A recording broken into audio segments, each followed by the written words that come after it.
Boa noite, gente. Olá, meu nome é Luana Maciel de Souza, graduada da Universidade Federal do Piauí, da UAB 6. E hoje vou apresentar para vocês uma aula do primeiro ano do ensino médio, que tem como um objetivo principal observar uma visão geral da célula e vamos falar um pouquinho também sobre o vírus, né? Que nesses dias atuais é um assunto bem comentado nas redes sociais e no mundo inteiro, inclusivamente aqui no nosso Nordeste, né? E vamos falar primeiramente aqui um pouco sobre a célula, né? A célula na biologia. A célula é a unidade estrutural e funcional dos seres vivos e apresenta como partes fundamentais a membrana plasmática. O citoplasma é o material genético. As células são estruturas microscópicas que fazem parte da organização do corpo dos seres vivos. Essa estrutura foi inicialmente descrita por Robert Koch ao analisar um corte de cortiça. O termo célula vem do latim cellula, que significa pequeno compartimento, e faz referência ao que Koch visualizou ao analisar o corte do vegetal, por ter observado células mortas. O pesquisador viu apenas parede celular das células vegetais e, por isso, achou que se tratava de um compartimento e não uma estrutura viva complexa, né? Isso aqui foi um resumo um pouquinho da célula, né? Que eu modifiquei um pouquinho para explicar para vocês o que é uma célula, né? Aí vamos falar um pouco sobre a teoria celular. A teoria celular baseia-se na hipótese de que todo organismo vivo possui células. Essa teoria é sustentada por 3 pilares, que são eles: todos os seres vivos são constituídos por células, sendo estas, portanto, a unidade morfológica dos organismos vivos. As células realizam importantes atividades em seu interior e, por isso, são as unidades funcionais dos seres vivos. Uma célula é formada apenas a partir de outra célula pré-existente, né? Assim, sendo utilizada essa teoria como base, podemos dizer que a célula é a menor unidade estrutural e funcional dos seres vivos.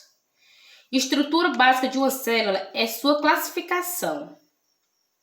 É comum dizer que uma célula é composta por 3 partes básicas, que são elas: membrana plasmática, citoplasma e núcleo.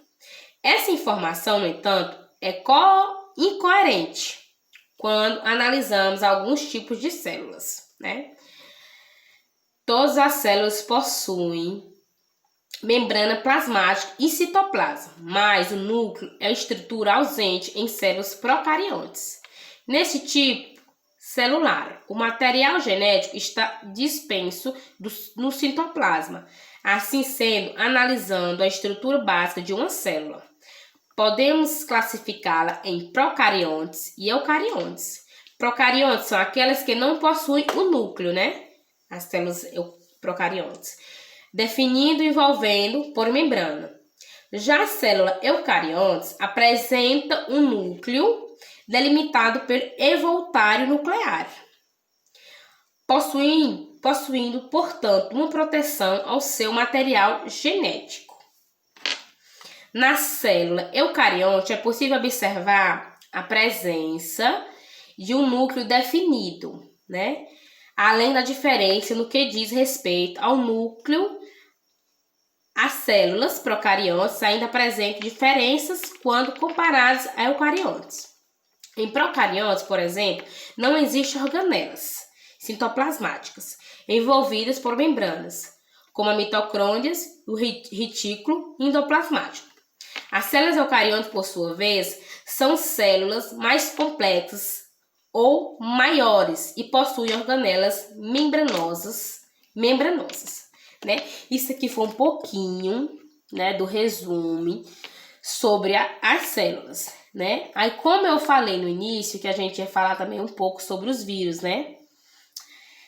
que também são doenças causadas por vírus e bactérias, né? Vamos falar um pouco sobre os vírus e algumas doenças causadas por vírus e bactérias, né? E vamos saber também a diferença. Qual a diferença entre vírus e bactéria e as suas principais características de cada ser, né? Essa pergunta é uma pergunta bem que realmente roda na nossa cabeça, né? Que principais características de cada ser, né? Vírus e bactérias.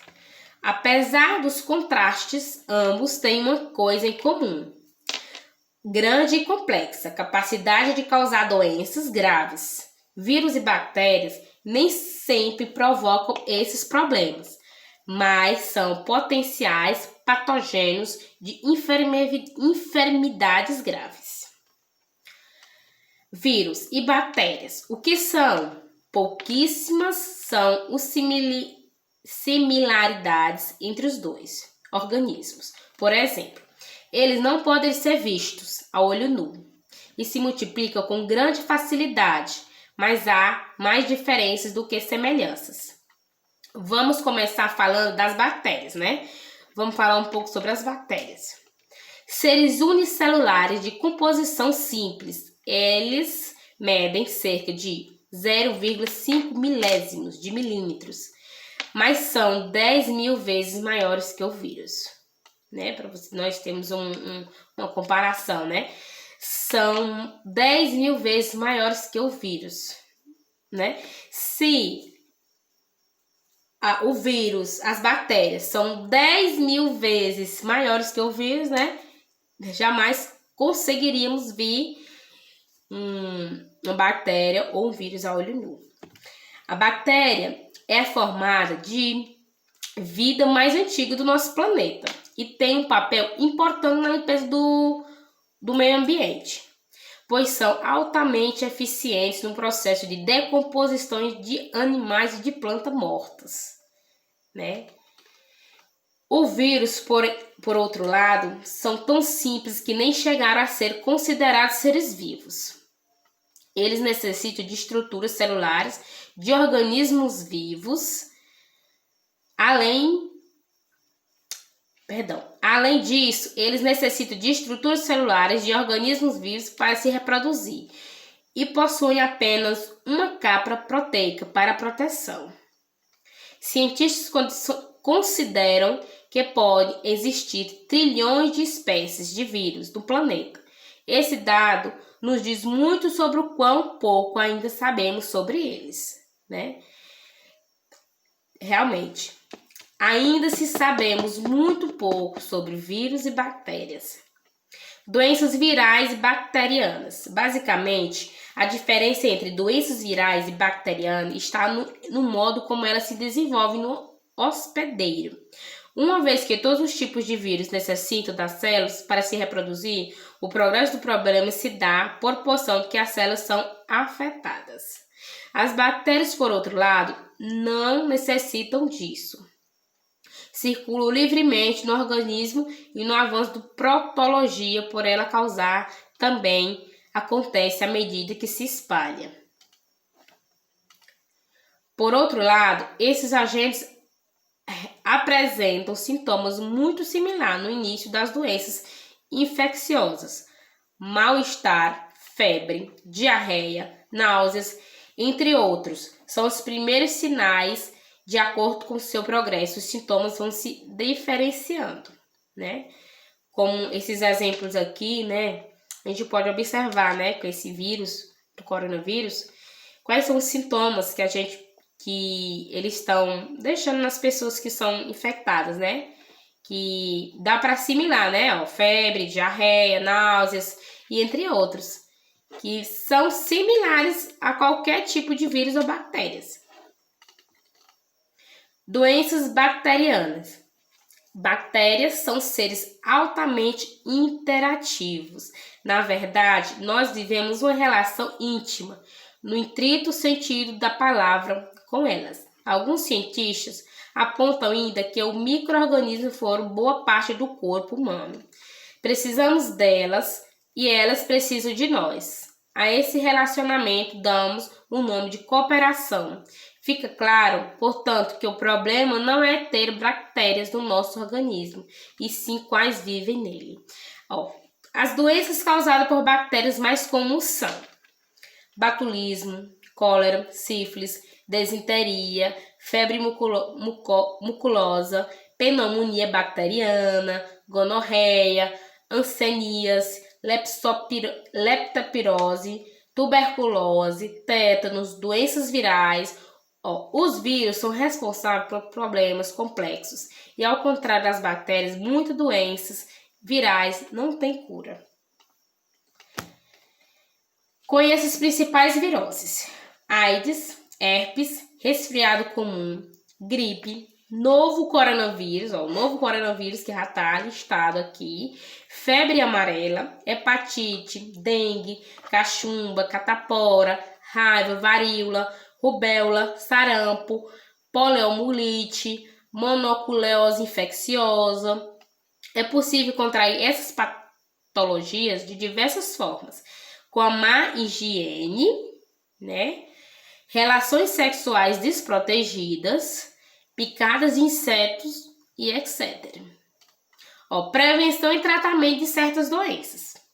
O modo mais eficaz de combater as doenças bacterianas é com o uso prescrito de antibiótico. Já nos casos das viroses, não há medicações específicas. Por outro lado, em ambos cenários, a vacinação é um grande aliado. Para você ter uma observaçãozinha aqui, né, no final. A vacinação é um grande aliado. É por isso que a gente está aí, há anos trabalhando, os pesquisadores, cientistas, atrás da vacina, com fé em Deus vai sair essa vacina do novo coronavírus. Como a gente observou, né, esse aqui foi um pouquinho de um resumo sobre os vírus, né? E tenham boa noite, bons estudos e até a próxima.